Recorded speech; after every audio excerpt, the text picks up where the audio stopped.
So I actually deleted my what will happen on November 4th video I made like yesterday or 2 days ago, I suppose. Because honestly, I made that was kind of an ill-advised video. I feel not really much point in speculating about something like that, especially like one day before it actually happened.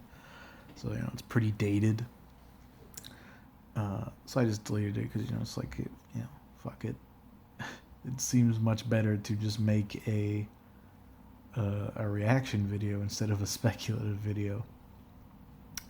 Because I am a reactionary after all, if you know what I'm saying. Uh, but yeah, I mean, like I said in the other video, it's been a hilarious ride of watching the really just the incredibly shoddy journalism of the right, in all sectors, not just kind of the already shitty, uh, you know, far right, alt right news stuff, who, we know they will pick up any story that confirms their stances even a little bit, even if there's zero merit to it at all.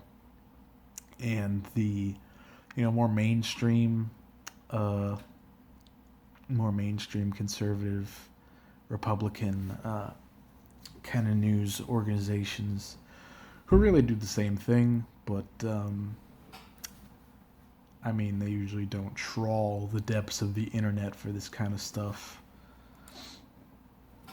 Which, I mean, yeah, it's been weird and funny. But what's been even more funny is that, November 4th, what actually happened? Well, basically, like every leftist said and knew, for a whole month, um, there were a few small protests. There was actually a decently sized protest in Los Angeles, actually. Um, but yeah, there were several small protests around the country. They were nonviolent. I don't think anything particularly happened in terms of any kind of disruption or crazy things going on. And, some right wing people showed up to counter protest. And they're like, wow, these are kind of small. And so they said, well, there we go. We won. We beat Antifa. We stopped the revolution. We canceled the apocalypse. To quote Black James Bond, new James Bond coming up.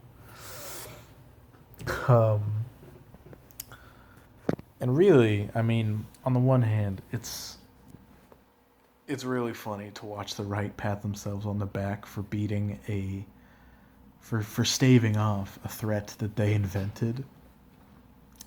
But on the other hand, I feel like it's going to be very annoying to hear November 4th touted as a reason why Antifa are a bunch of, liberal, communist, hippie, weak college student soy boys who live with their mommy and daddy. And I mean, really, the part that most gets under my skin about that argument, because I mean, it's just name calling, but the part that kind of gets me a little bit upset is the fact that it exists. What's the fucking? It's like a math term.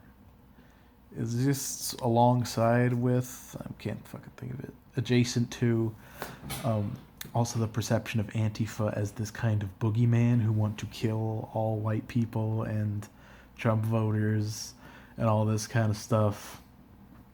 So they portray them as a bunch of little weak pussy boys and also as a big gang of violent thugs who are going to kill everyone. And really, they kind of switch those narratives out whenever the need arises.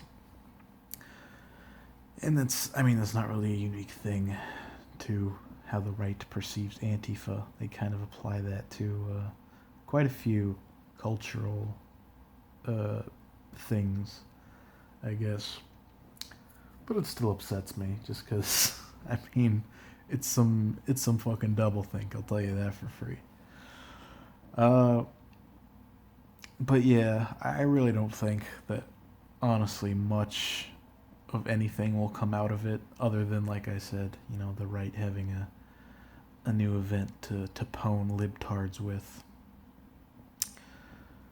So yeah, pretty much just a big joke, really.